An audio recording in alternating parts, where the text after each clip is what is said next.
Welcome to this election special of Have I Got News For You? I'm Jo Brand. In the news this week, at a last Conservative Party election rally, Arts Minister Sajid Javid begins to suspect he's only there for reasons of symmetry.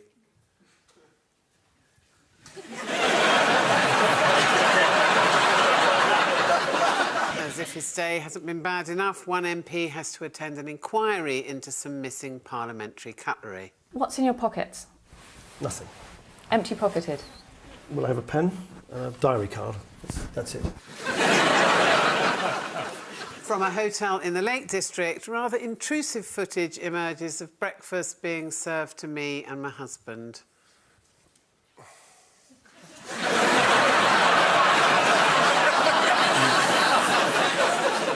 And in a pub in Scotland, CCTV captures the exact moment when news reaches the last Lib Dem supporter that Alistair Carmichael has kept his seat in Orkney.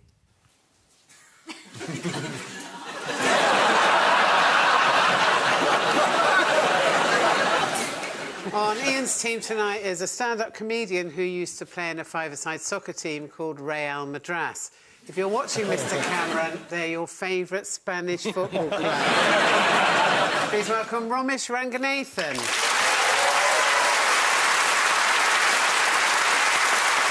And with Paul tonight is the Channel 4 news presenter who recently said sex comes into every evaluation of a woman. It is rather a delicious thing, really, what might have been or what could be. Let's leave it at might have been, shall we? Please welcome Jon Snow.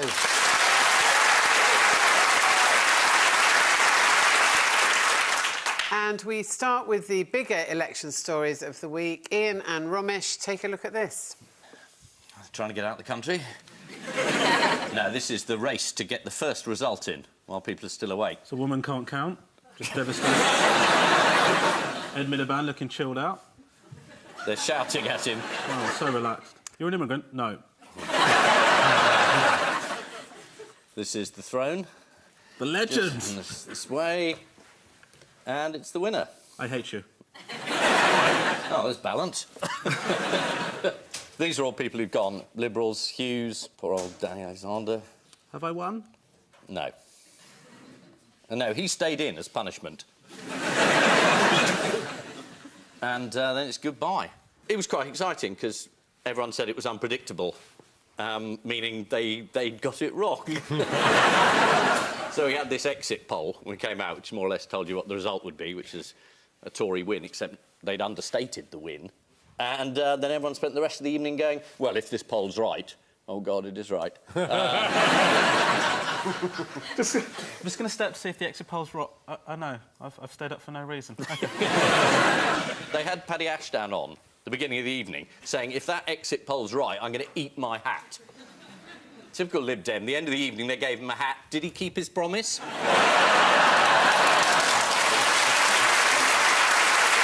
You're absolutely right, Ian. It was the election. Yeah, it was. It was the election. It was the election. Oh, I think we've nailed that question. Well done, 1 point. I mean, all the people who were leaders at the beginning of the evening don't appear to be now. It's the end of Clegg, apparently. The end of Miliband. Could be the end of Farage. Can I just tell you, it is the end of Farage. It is the end of Farage.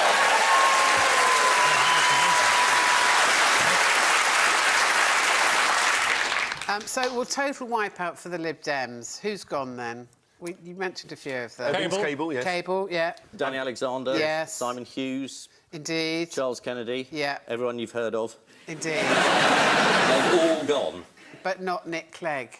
No. In an MP sort of way. He was very optimistic on Wednesday. Let's just have a look at him on BBC News. A few hours away from the polls closing tomorrow night, and I think we will be the surprise story of the night. I think we'll be it's a bit... Channel 4's trying to sign him up as the last Clegg. Hey! Oh, Romesh, well done. I loved it, John. I loved it. There's two professionals in here. And also, according to BBC News, Charles Kennedy was toppled. Would there be a special prize for the first politician that says he has a vision for 2020? Possibly. That was a strange reaction, wasn't it? And all the hundreds of polls leading up to the election were inaccurate. For about 6 months. I know. Everything everyone said all this year is rubbish. But is that because we, the public, are a bunch of lying bastards? Well, Farage's been banging on about not trusting the polls for ages, hasn't he?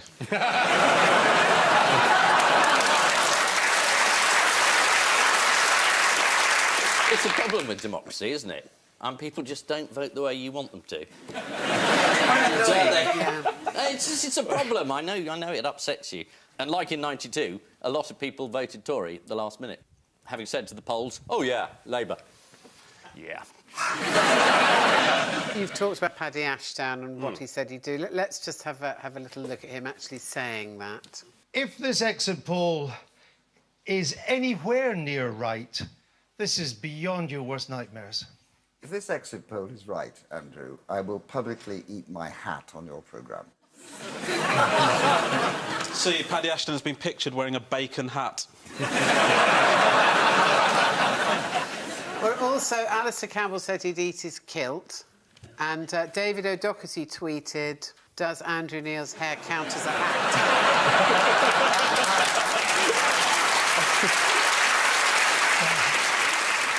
Peter Kellner, the president of YouGov, went on to defend himself by saying, "We're not as far out as we were in 1992. However, Ed Balls was remaining optimistic. Mr. Balls, thank you very much for joining us. First of all, there's been this story going the rounds on Twitter and all the rest of it that you've been defeated. Have you heard anything about your results yet or not? David, the ballot boxes haven't even arrived in the count. And they've got to be counted, and then we'll get the results. So I think maybe you should spend less time on Twitter and more time reporting the results when they're actually declared.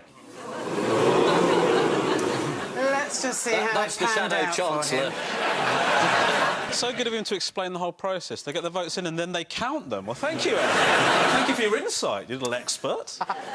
He's an economist. He's good with figures. Should we see how it panned out for him? Ed Balls, in the last few minutes, Shadow Chancellor, lost his seat to the Conservatives.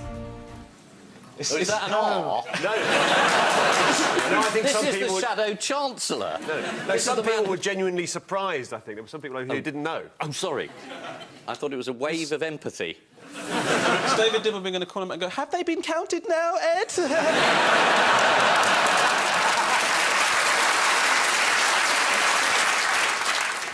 Now, Twitter's always a pleasure to follow with big events like this, isn't it, Ian? It is, yeah. I knew about that weeks ago.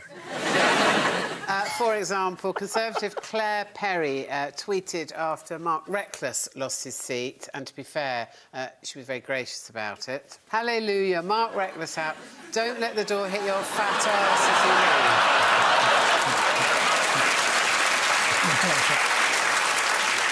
Well, I have to say, Sky's Adam Bolton took a rare opportunity to have a snack. And we'll leave it there, and I'll pass it back to you, Adam. Thank you very much indeed, Ed.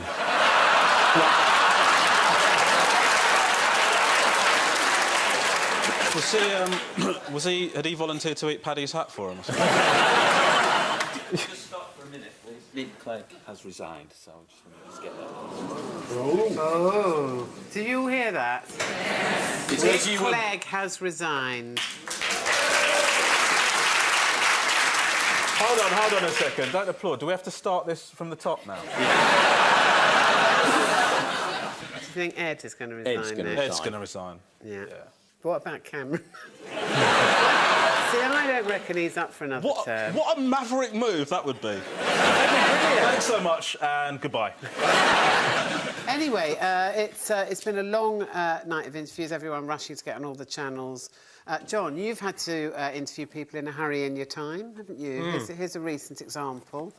Who concluded very firmly that what they were doing was lawful, it was proportionate, it was not intruding on privacy, and above all else, it was legal. Forgive me, I have to run for a train. Right, yeah, OK. How unfortunate is that? This is the result of election night. One SNP gain from Labour saw Britain's youngest MP for over 300 years win the seat of Paisley and Renfrewshire, or as the BBC called it, Paisley and Renfrewshire South.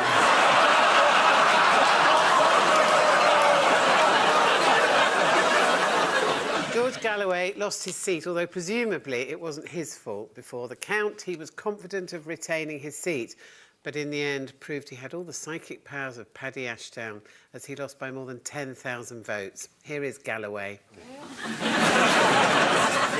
Wearing his dinner on his head. Labour's Yvette Cooper was re-elected, but it was a doubly bad night for her husband, Ed Balls. Not only did he lose his seat, he's now stuck with the childcare. They said he's got to be the sort of leader's spouse now. So he has to come on stage and say, I love her and she's really great. And then go off to the side. Never says, look at his suit. Oh. Where does he get his shoes from? Oh, he's lost a lot of weight. Oh. Paul and John, take a look at this.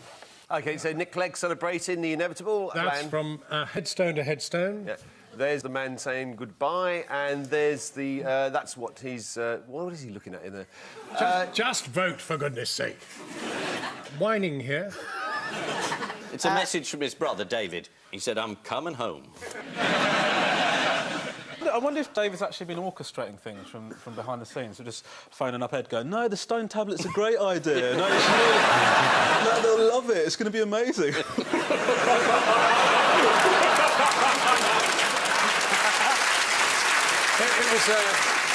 It was a terrific piece of counter-austerity. It cost £30,000. Did it really? Yeah. I mean, the weirdest thing about it was that he did the stone tablet, massive stone tablet, and then signed it like someone else might claim that work as their own. Did he do it? I think that was Banksy that did that, yeah. Well, I think maybe he said, oh, you know, I forgot the deficit in my last speech. How can I remember it? And they said, put it on your tablet.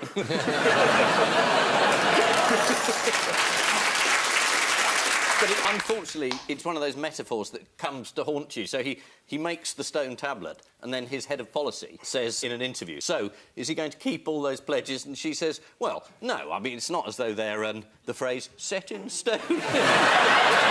Offering at the top. He was advised to do it by one of his team of special election twats. Possibly one called Torsten Henriksen Bell. It's the working men's party. Well, just in case my other joke didn't get it, I'll say it will go from Edstone to headstone. I mean, I don't want to be the first to say it, but, you know, Paxman, really, it's not in your league. That could be taken in two ways. What's one of the more practical problems to do with Ed's slab? What are you going to do with it? Well, there is that, but also no one's sure where it is now. Oh, John thinks it's in Hastings. John, how do you know it's in Hastings? Well, it certainly was in Hastings. That's where it happened, in a car. Right. But you don't know if it's still there? I haven't been down to check, but I'm going. But you must take me on this little day out. I'm going to send someone. Are you going to send Jeremy Paxman? Send him. Tell him it's a secret mission. Yeah. I'll go if you want, because I've got some relatives in Hastings, so I could kill two birds with one stone. Thank you. Right, now, where have all the leaders actually been in the last 7 days? All over the country. They're travelling all around. Quite literally. Yes. They have, indeed. Where did Nick Clegg go? Does anyone know? South East. No, from Land's End to John O'Groats. Oh, did he? That's With a stop right. in Coventry. Indeed. Imagine if he hadn't have done that. What would have happened then? He was meeting ordinary voters, at least the ones who didn't know he was coming. And he, according to the Times, in Newquay, he hovered over a pan with sausages and eggs. And he also cooked a curry in Cardiff. What else did he do in the name of alliteration? Does anyone know? Poached a perch in Penrith? Had a wank in Worcester? I don't know. Don't worry, Ian, that won't go out. I bet it will. Now, I had to go canvassing myself, and we were just knocking on people's doors, and the door next to me, sadly not mine, opened about an inch, and a woman's voice floated out and said, "I'm naked, but I'm voting Labour." The Tories have been pretty much wiped out in Scotland, as usual. Would you like to see Scottish Tory leader Ruth Davidson doing some politics? Let's not undo all of the hard work of the last 5 years. It is the stability that's got our country back on track that's allowed us to go faster pace over the past 5 years.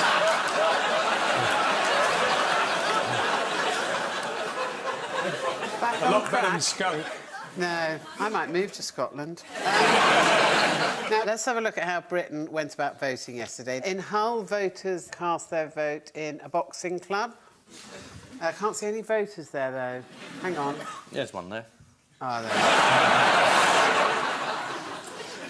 And to end with, we've seen a lot of politicians visiting various factories in brightly coloured safety clobber, but they do tend to blend into one. So let's play a game of can you tell who it is when they're wearing high-vis? OK, who's this? Oh, let's... Well, Clegg. No, it's That's Osborne. Osborne. Osborne. God, Osborne, give the clearly. job to Paxman. I think Clegg's in the body bag.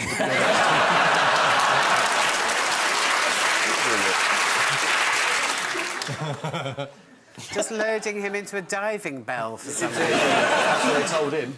Does anyone want to see the party leaders doing something really well? Yes, please. OK, now, this has been on Sky News, so no one's seen it, but it is very good. Let's have a look.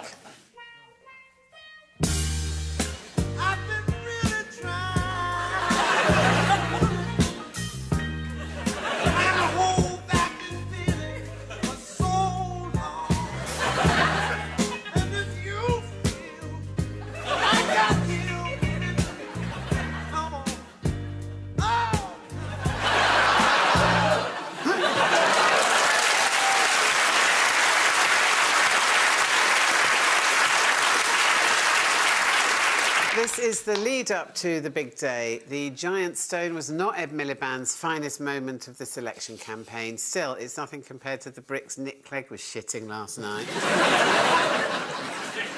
It's a bit liberal bashing your script, isn't it? Do you think I wrote it? Yeah. I didn't, Ian. Just Are you a bit interested. upset? Yeah, very. You can tell. No, I just like to see it all handed out evenly. You like balance? Not necessarily, no.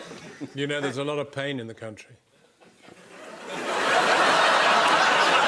Are you aware of how sinister that was? That was like a sort of American therapist with a personality disorder.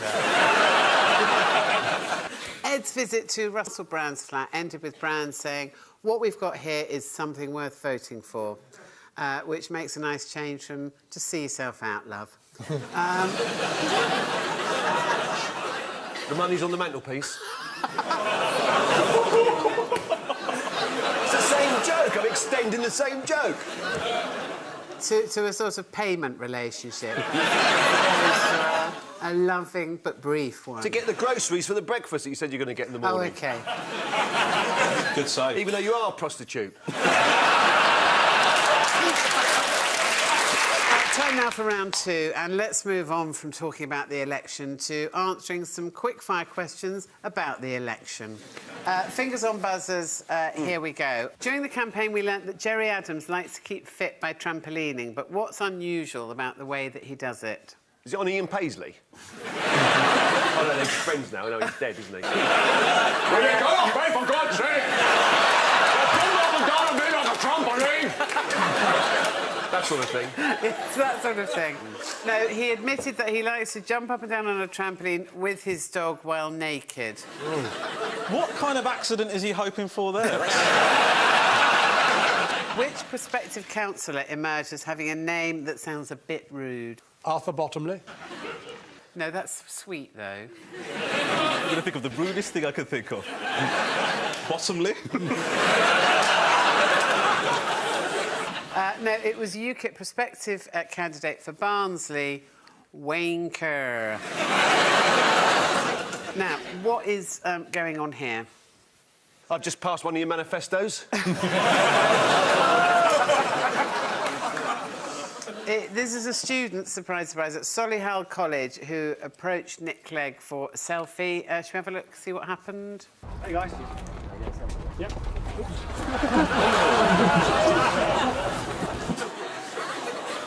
Poor chap. There is a lot of pain in the country. Fingers back on buzzers. Ed Miliband was interviewed by The Guardian this week. He answered one question by saying he had some, but didn't use them every day. What was the question? Oh, good ideas. Chiselling equipment? Let's have a look at one of the tougher questions he faced during the campaign. Here we go. Do you own a pair of Wellington boots? That is a good question. I think I probably do, but I wouldn't say they are, you know, used every day. What I want to know is, what questions had he been asked previously to think that was one of the good ones? Do you know what I mean? Finally, on Tuesday, Vince Cable and Nick Clegg got together to paint ceramic plates in Richmond. But what disappeared during the photo opportunity? Their integrity? No, it was Vince Cable's bike, which got stolen. Oh. He's had a great week, hasn't he? That means he's lost 2 seats.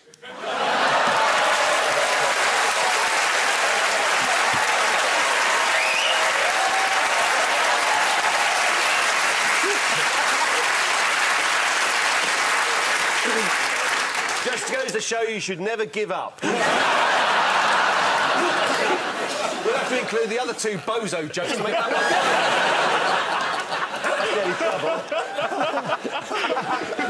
one. To celebrate the success, we have to show the dismal failure. Otherwise, them clapping that looks very odd indeed. Time now for the Missing Words round, which this week features some quotes from election night. And we start with... Gary the cat has eyebrows that what? Distract you from the fact that Gary is a ridiculous name for a cat. I've got a cat called Colin. Well, that doesn't mean that it's OK, does it? Are you serious? Colin? Yeah. So when he's out, you open the door and go, Colin! People just think you're looking for a bloke. There's no way they think Colin's a cat. Well, the judge believed me. Gary the cat has eyebrows that always make him look confused. Here is Confused Kicker. He's probably thinking, why the hell am I called Gary?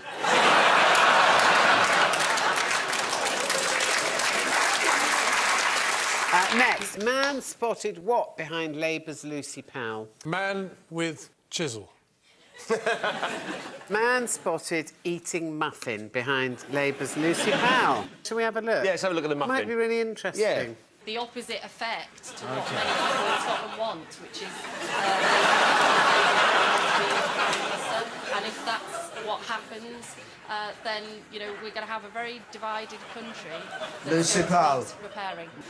The way he ate it was unacceptable as well, wasn't it? Just take the case off, you savage! What's wrong with you? Next. A study finds that some beards are what? Incredibly sexy and worn by legends. Are not what they seem. Cause delays at airport security. Braces now, Romesh. Yeah. Some beards are as dirty as toilets. Oh, dear. Well, I'm regretting some life decisions now. One is the beard, the second one is not ever cleaning my toilet. There's a lot of pain in the country. You're going to keep saying it, and at one point it's going to be the perfect thing that could have been said about it. According to a new study by microbiologists, beards could actually be dirtier than a toilet because of the rancid bacteria that they collect. Still sexy, though. Next one. Princess's birth certificate reveals what? Birth certificate reveals that she cannot form a government under the present legislation. Has resigned her position as royal baby. Actually reveals father's occupation as Prince of the United Kingdom. Well, what a surprise. And finally, Vince Cable says what? Goodbye! Vince Cable says, I'm absolutely sure we're going to bounce back. Oh, he did say that afterwards. Doesn't make any sense, does it? You're optimistic before, then you realise you've done shit, stop being optimistic. Do you know what I mean? It's all gone wrong. But that's real grit. Just stop for a minute, please. Yeah, it's too much, isn't it? The Miliband has resigned. Oh, my God!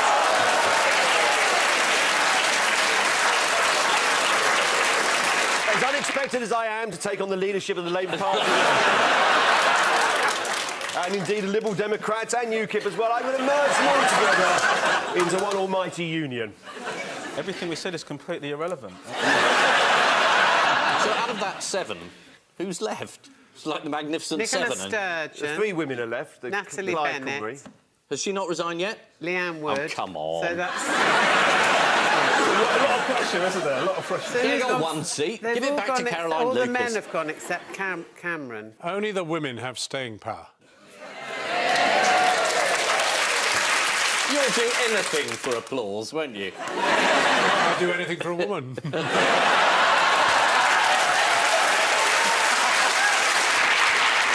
So, the final scores are... Ian and Romesh have 4, and Paul and John have 2.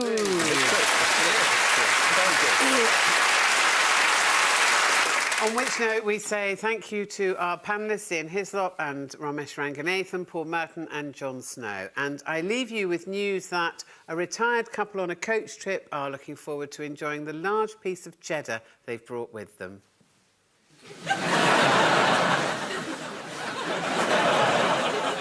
In one constituency, the vote for the joke candidate is split 3 ways. At the end of a long and pointless election campaign where he's tried so hard not to be odd and weird, Ed Miliband finally gets to relax on the train journey home. After losing his seat, an aide wonders if Vince Cable now has time to give his eyebrows a quick trim. And the Labour Party's stone slab bearing Ed Miliband's carved set of election pledges is put on display again, having been modified and brought up to date. Good night.